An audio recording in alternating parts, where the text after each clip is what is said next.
प्रेमावतार श्री चैतन्य महाप्रभु कलयुग में वो कहते हैं कि केवल हरिर नाम ही वो, हरिर नाम ही वो, हरिर नाम ही वो, केवलम, केवल हरि नाम है, केवल हरि नाम है, केवल हरि नाम है कि केवल और केवल तुम चलते फिरते भी अगर भगवत नाम स्मरण करते हो तो तुम्हारा कल्याण हो जाएगा, भव पार उतर सकते हैं, इसमें कोई संदेह नहीं है।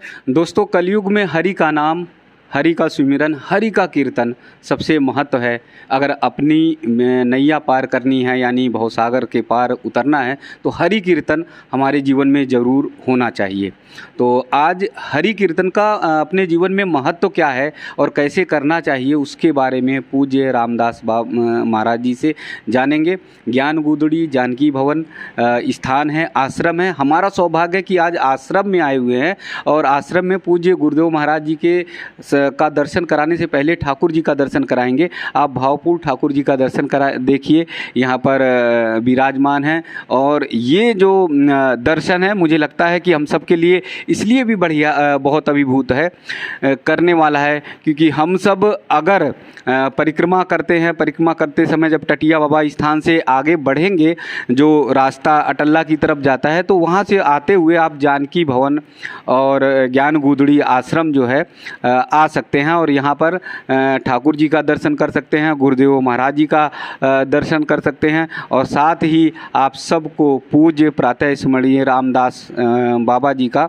सानिध्य भी, आशीर्वाद भी मिलेगा। आप सब ने देखा होगा, कई वीडियो हमने डाले हैं परिक्रमा मार्ग पर, जब आपने देखा होगा महाराज जी का बहुत सुंदर, बहुत ही मधुर वाणी में उनके जो कीर्तन होता है, भजन होता है, वो आनंदित करने वाला होता। तो आज जो है आपके आश्रम में आए हुए हैं, आश्रम में ही आपसे बातचीत करेंगे। तो भजन का क्या महत्व है, कीर्तन का क्या महत्व है और कीर्तन कैसे करना चाहिए उसके बारे में पूज्य महाराज जी से बातचीत करेंगे।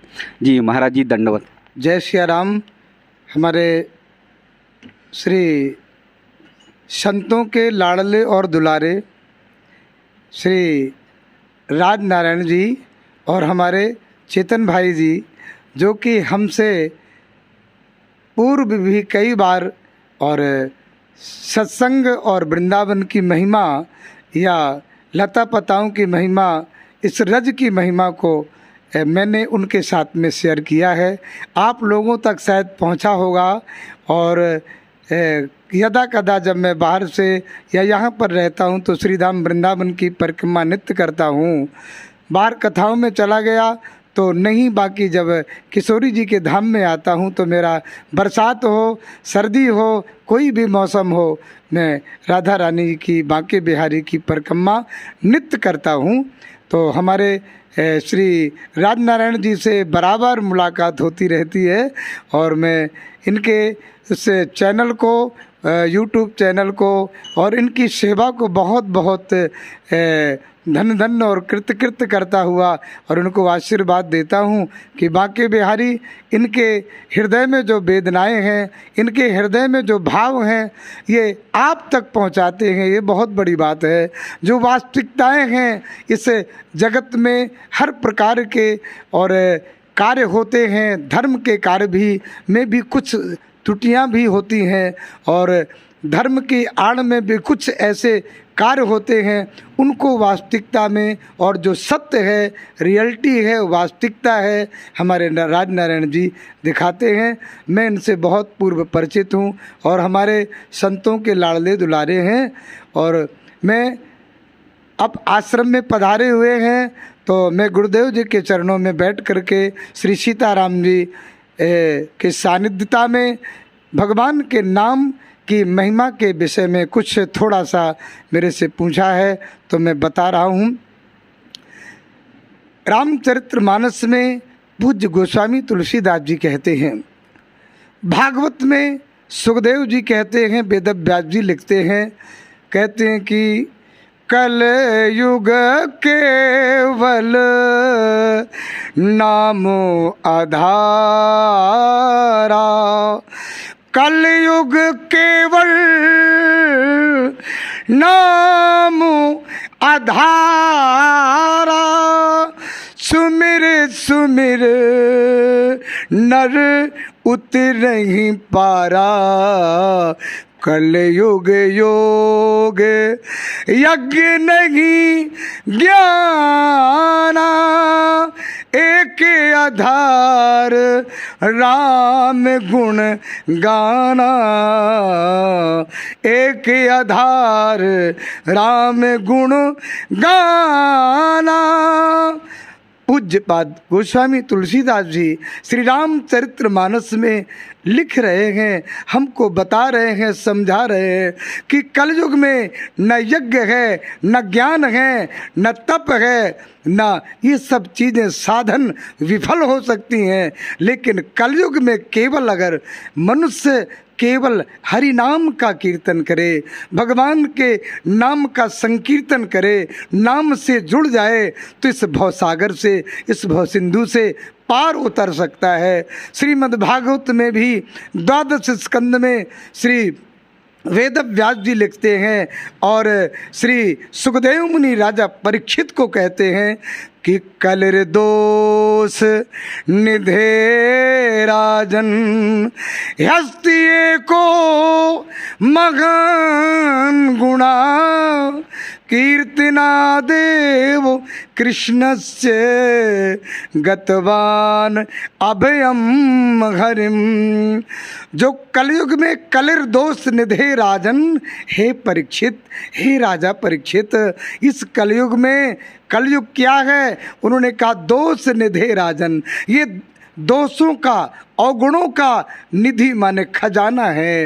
ये बिल्कुल इतना बड़ा भंडार है कि इसमें दोष ही दोष हैं, अवगुण ही अवगुण हैं, इसमें गुण बहुत कम है। कलिर दोष निधे राजन, ह्यस्ति एको महान गुणा, एक ही महान गुण है। राजा परीक्षित ने पूछा, गुरुदेव वो कौन सा एक गुण है?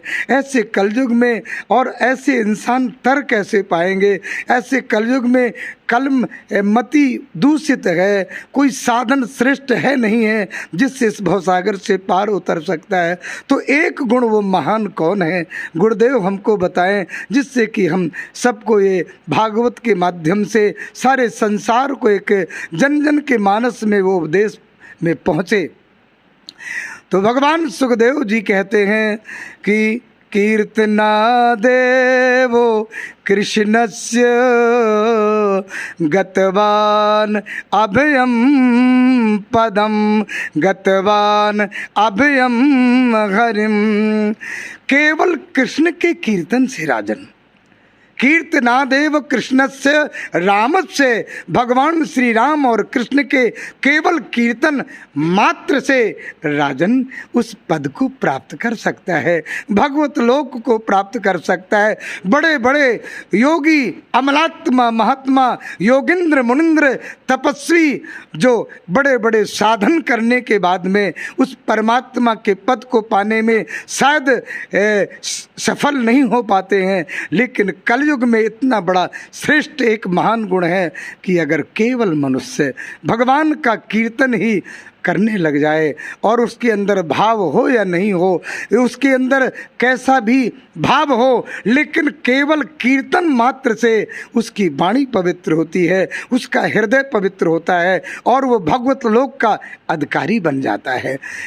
गोस्वामी जी ने फिर कहा, फिर मानस में चलें, भागवत मानस गीता में यही सब बात कही है। भाव कुभाव अनख आलस हूँ, नामो जपत मंगल दिस दस हूँ। भाव कुभाव अनख आलस हूँ, नामो जपत मंगल दिस दस हूँ।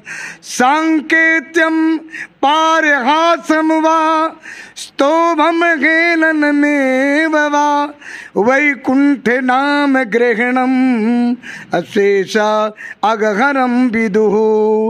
अजामिल के उपाख्यान में जब यमराज के दूत पकड़ने के लिए आए, अजामिल ने अपने पुत्र का संतों के कहने से बालक का नाम नारायण रखा था और उसके जीवन में बहुत पाप थे, लेकिन केवल अंतिम समय में जब प्राणवायु को खींचने लगे यमराज के दूत, अपने छोटे बच्चे नारायण पर उसकी ममता मोह था।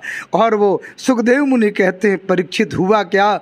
उन्होंने कहा, दूरे क्रीडनमासक्तम पुत्रम नारायणा वयम प्लावतेन सुरेणोच्चैर आजुहा अकुलेन्द्रिया। जब प्राणवायु को खींचने लगे यम के दूत, उस समय बच्चा छोटा नारायण याद आया। नारायण बचाओ, नारायण बचाओ। भगवान के पार्षद आकर के और उस अजामिल को बचा लेते हैं। किसी प्रकार से हरि का नाम लिया जाए, किसी भाव से लिया जाए, संकेत से लिया जाए, परिहास से लिया जाए, अवहेलना से लिया जाए, नाम जपत मंगल दिस दसहूं। भगवान का ऐसा प्यारा नाम है। भैया मेरे राम कहा करता हूँ, पैसा लागे राम जपो रे भैया, पैसा लागे न रुपया। इस वाणी का कुछ नहीं बनता है। इस वाणी से चाहे आप गाली किसी को दे दो, इस वाणी से चाहे किसी से प्रेम कर लो, किसी का आदर कर लो, किसी के अगर जो क्रोध है उसको इस वाणी के प्रेम के वाणी से आप शांत भी कर सकते हो। किसी को प्रेम से उसको आप मार्गदर्शन भी कर सकते हो। तो वाणी ऐसी बोलिए मन का आप खोए, और अन्न को शीतल करे, और आप हूँ शीतल हो।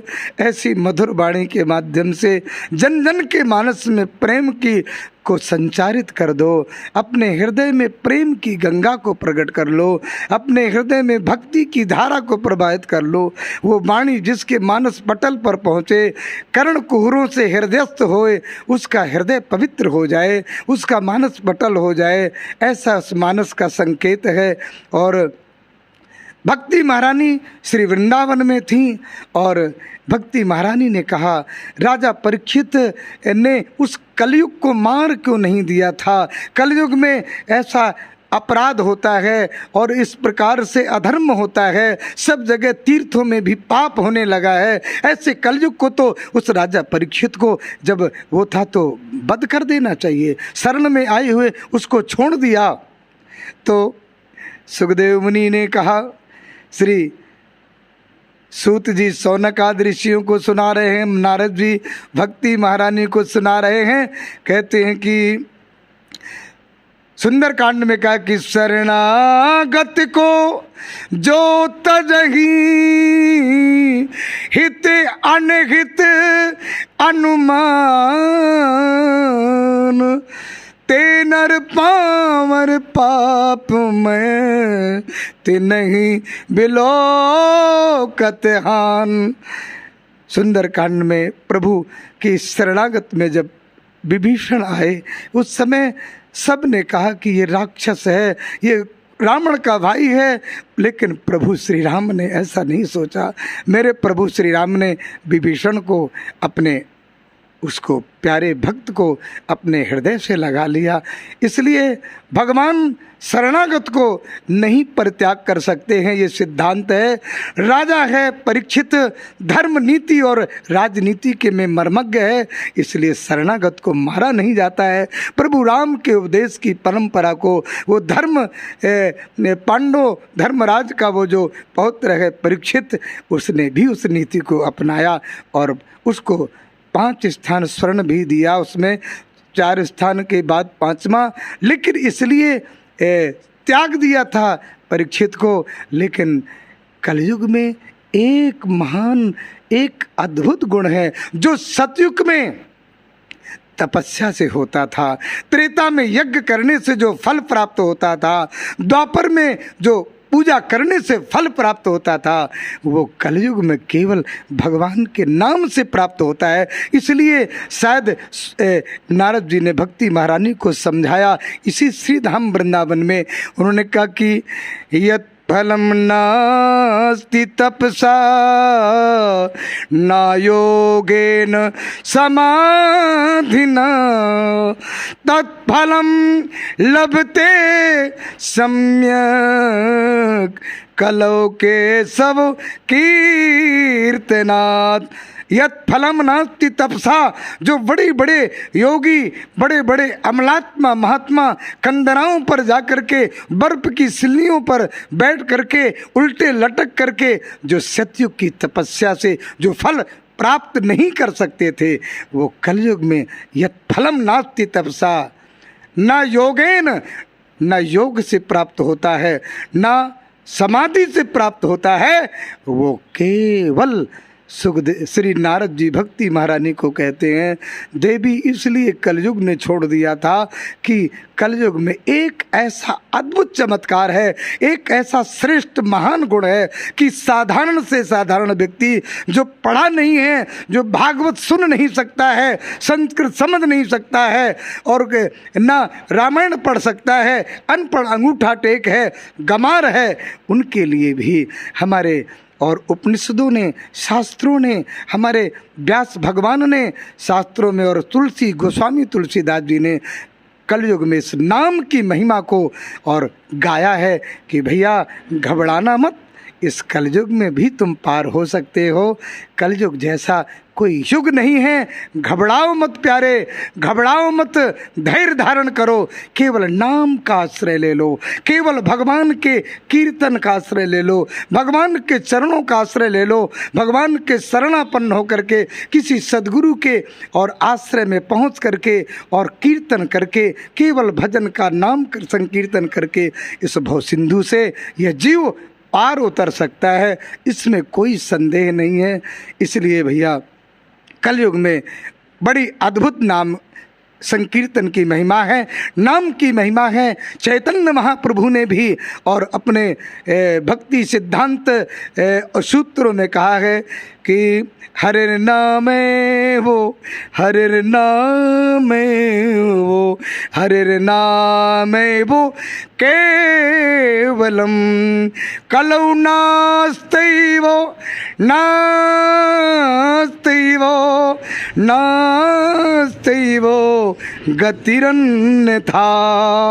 भागवत का सिद्धांत है, मानस रामचरित्र मानस का सिद्धांत है और गौड़ी संप्रदाय के जो आचार्य चरण हुए प्रेमावतार श्री चैतन्य महाप्रभु कलयुग में वो कहते हैं कि केवल हरि नाम ही वो, हरि नाम ही वो, हरि नाम ही वो केवलम, केवल हरि नाम है, केवल हरि नाम है, केवल हरि नाम है। 3 बार फिर कहते हैं कलौ नास्त्यैवो नास्त्यैवो नास्त्यैवो गतिरन्यथा। 3 बार ये त्रिवाचा कह करके और 3 बार इसका संपुट लगा करके कहते हैं कलयुग में और कोई दूसरा साधन सफल ही नहीं है।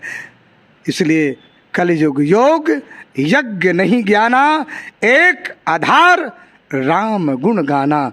भगवान की नाम की बड़ी अद्भुत महिमा है, रामायण में भरी पड़ी हुई है, भागवत में भरी पड़ी हुई है। केवल इतना ही समझना है कि जीव की बहुत अल्प आयु है और अल्प आयु में कितने शास्त्र हैं, बहुलाश्च शास्त्रम, अनेक शास्त्रों को, उपनिषदों को, पुराणों को, वेद और ग्रंथों को पढ़ने का मौका कहाँ है। कैसे जीव ये कलकाल के प्रपंचों में फंसा हुआ जीव, कलकाल के वैभव और ये कलयुग के और अनेक प्रकार के साधनों में और ये अपनी इंद्रियों को, मन को कंट्रोल, समाधि नहीं लगा सकता है, ये 4 घंटे बैठ नहीं सकता है। लेकिन इतना सरल मार्ग महापुरुषों ने बताया है कि केवल और केवल तुम चलते फिरते भी अगर भगवत नाम स्मरण करते हो तो तुम्हारा कल्याण हो जाएगा, भव पार उतर सकते हैं, इसमें कोई संदेह नहीं है। इसलिए प्रभु मैं यही कहना चाहता हूँ, कलयुग के प्यारे भक्तों, कलयुग में रहने वाले, आप अपना व्यापार करिए, आप अपने ऑफिस में बैठिए, आप चलते फिरते भी, किसानी करते हुए भी अगर प्रभु के मन को और प्रभु के चरणों में जोड़ दिया है तो भगवान केवल यही चाहते हैं, संसार में कर्म करते रहो, मैंने तुमको कर्म करने के लिए बनाया है। अपने कर्तव्य और गृहस्थ के धर्म को भी पालन करो, लेकिन मेरे नाम को जपते रहोगे तो मैं तुम्हारा कल्याण कर दूंगा। अगर कुछ नहीं कर सकते हैं तो केवल भगवान का हरि नाम गान करें, कलयुग में आपको सद्गति प्राप्त हो जाएगी। आप भगवान के लाडले प्यारे होकर भगवान के धाम के मोक्ष के अधिकारी बन जाएंगे। जय सिया राम, जय श्री राधे, जय सिया राम, जय श्री राधे। श्री हमारे राजनारायण जी को मैं बहुत बहुत धन्यवाद देता हूँ, और हमारे चेतन भाई को जो हमारे हमेशा संतों के पावन चरित्रों को, उनकी महिमा को और उनके स्वभाव और विचारों को अंदर से निकाल कर आप तक पहुंचाते रहते हैं, ये भी बहुत धन्यवाद के पात्र हैं। जय सिया राम। मैं इनको भी राधे राधे, राधे राधे।